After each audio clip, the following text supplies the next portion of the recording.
Hola, ¿cómo estás? Dios te bendiga, bienvenidos nuevamente a este canal de Metiéndonos con Dios. Y hoy vamos a continuar estudiando el libro de Génesis y seguimos con el capítulo 35, pero vamos a estudiar los versículos desde el 1 hasta el 3. Y vamos a dividir este estudio como en dos partes. Primero vamos a leer el versículo 1 y miramos los lineamientos que hay en el versículo 1 y luego vamos a seguir estudiando el 2 y el 3. Entonces, el título de este mensaje es Lo que Dios dice que haga. Y empezamos entonces con Génesis 35:1. Dice la palabra de Dios. Dijo Dios a Jacob, levántate y sube a Betel y quédate allí.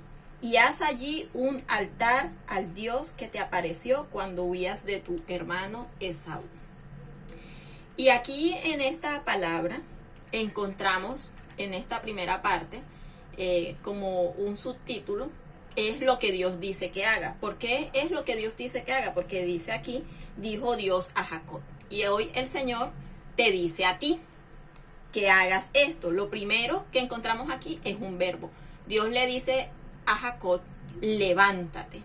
Y hoy el Señor te está diciendo a ti, levántate. Y que cuando el Señor le dice a Jacob, levántate, esto nos lleva a pensar que Jacob, o sea, la posición de Jacob era estar sentado o acostado, porque si se le manda a levantarse es porque está no está de pie, o sea, no está levantado, ¿verdad? Pero ¿a qué se refiere o a qué nos lleva la palabra con ese levántate? Es a que cambiemos nuestra posición, a que despertemos, a que actuemos, a que nos activemos. Es lo que ahora en este momento el Señor quiere decirte. Levántate, actívate, cambia la posición en la que estás. Aquí esto nos habla de estar sentados, y cuando estamos sentados estamos inactivos, pero levantarnos activa nuestra vida, activa nuestro cuerpo. Necesariamente nuestra circulación, nuestras piernas tienen que levantarse, flexionar. Entonces, levantarse en este sentido es cambiar esa posición en la que estamos, ¿sí? Y si hoy de pronto te sientes triste, te sientes agotado, pues hoy el Señor te dice, levántate. Si hoy te sientes sin fuerzas, levántate, porque Dios va a suplir y va a darte las fuerzas que necesitas. El segundo verbo que encontramos aquí, después de levántate, le dice y sube.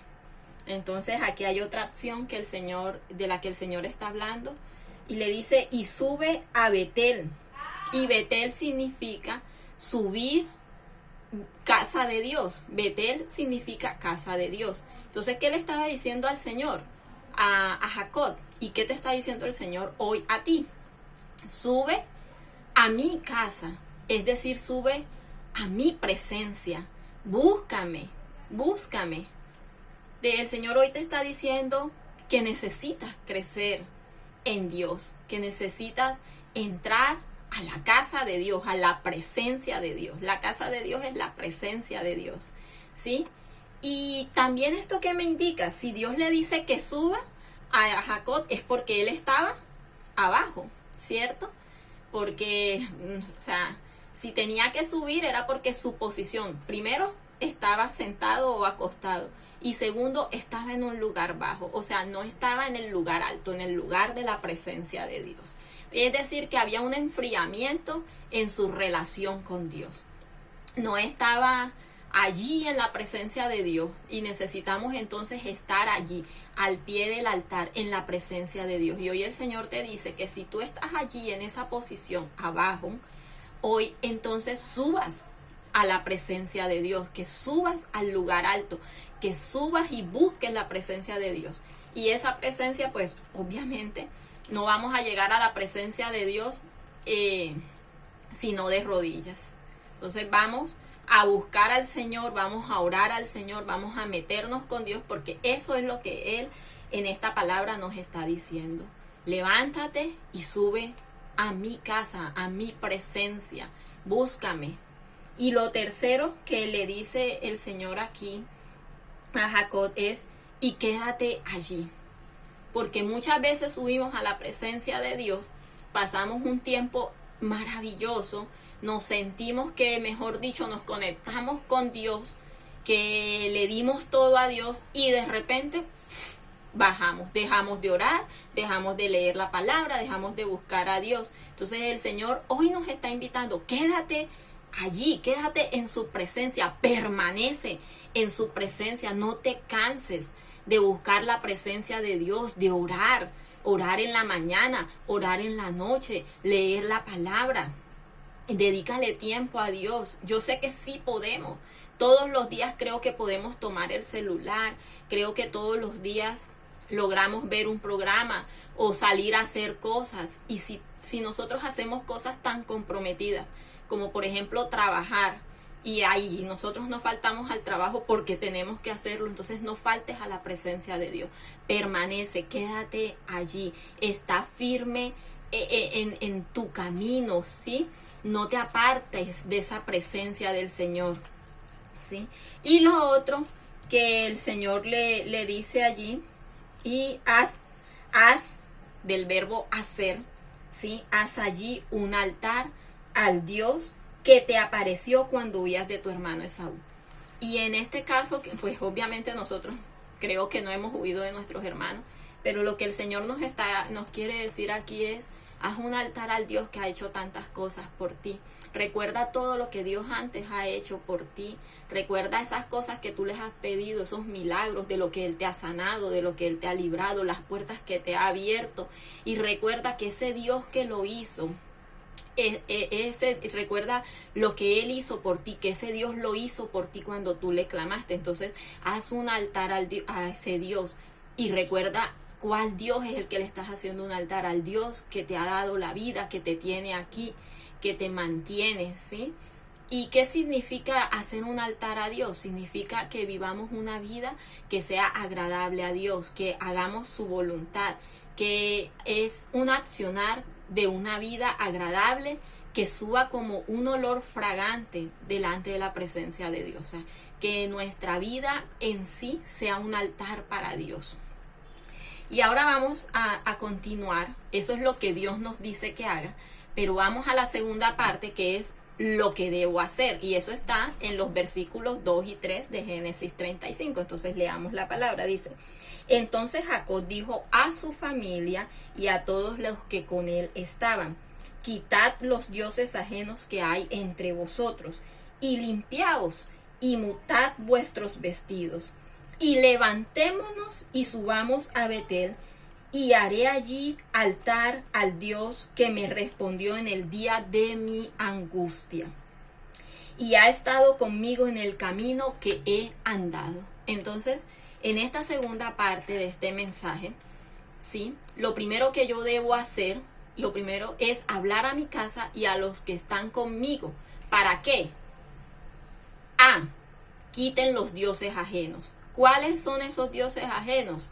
Todo lo que hay en mi casa que no honra verdaderamente a Dios. Entonces tengo que convocar a mi familia, como lo hizo Jacob, que enseguida él le dijo a su familia, a todos los que con él estaban, que quitaran los dioses ajenos. ¿Y cuáles son esos dioses ajenos? Bueno, cada uno de nosotros los conoce, nosotros lo podemos sentir porque hay cosas que sentimos que están en nuestras vidas que no está bien. Entonces es todo aquello que no está honrando a Dios en nuestra casa. Quizás un montón de tiempo en televisión que le estamos permitiendo a los que tienen hijos, a sus hijos. Quizás nosotros mismos lo estamos haciendo. Quizás estamos viendo cosas inapropiadas, que es lo más probable, porque en la televisión casi todo es inapropiado en este momento. Cosas inapropiadas en las redes sociales. De pronto en nuestra casa hay contiendas, hay divisiones, hay envidias, hay tantas cosas. Entonces cada uno tiene que hacerse un autoexamen y mirar qué es lo que hay en mi casa que yo sé que no agrada al Señor. Y no solamente hacer un cambio yo, sino si me es posible, si eres jefe de casa, o sea, si tienes esa influencia sobre tu casa, hablarle a tu familia. Si eres hijo, hablarle a tus papás. Por lo menos órale al Señor y pídele que Dios les dé el entendimiento. Pero hay que convocar a nuestra familia para que no solamente nosotros, sino nosotros y nuestra casa quiten todo aquello que deshonra a Dios, los dioses ajenos. Eso es lo que llamamos dioses ajenos. Y lo segundo que él le pide, le dice Jacob a su familia aquí es: y limpien y muden sus vestidos. Es decir, que nos santifiquemos. Debemos arrepentirnos y comenzar un nuevo caminar con el Señor. Arrepentirnos de todo aquello que hemos hecho. ¿Sí? Eso es lo que le debemos decir a nuestras casas, que mudemos, o sea, que seamos nuevos en el Señor. Nuevos vestidos, ropa limpia, ropa que no se ensucie, que no sea desagradable al Señor. Y lo segundo que debo hacer es levantarme y subir con mi familia a la casa de Dios. Miren que él le dice: levantémonos y subamos a Betel y haré allí un altar. Entonces levantémonos con nuestra familia y hagamos un altar a Dios. ¿Sí? ¿Y cómo es ese altar? ¿Cómo puedo hacer un altar con mi familia? Pues estudien la palabra en familia, oren en familia, tomen una hora, designen una hora en familia para compartir la palabra, para orar, convoquen ayunos en familia. Hay muchas maneras en las que podemos subir y hacer un altar a Dios en familia, no solamente a nivel personal, sino que esto quiere decir que debemos involucrar a todos los de nuestra casa.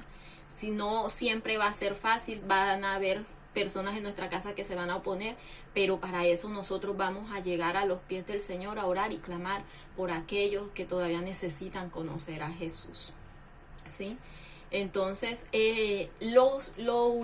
por último, lo que el resumen o el mensaje de esta palabra es que Dios quiere bendecir tu vida y darte un nuevo nombre, como ya lo habíamos estudiado anteriormente. Pero es necesario levantarnos, subir a su presencia y permanecer en ella. Y hacer de nuestra vida un altar a Dios.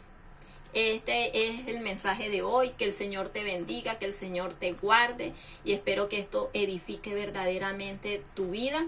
Sé que había faltado, ya llevo unas semanitas que no hacía videos, pero voy a tratar de permanecer, de grabarlos más constantes. Que el Señor te guarde y espero que esto sea de edificación, y nos vemos en una próxima mensaje que probablemente va a ser la próxima semana. Que Dios te bendiga. Chao.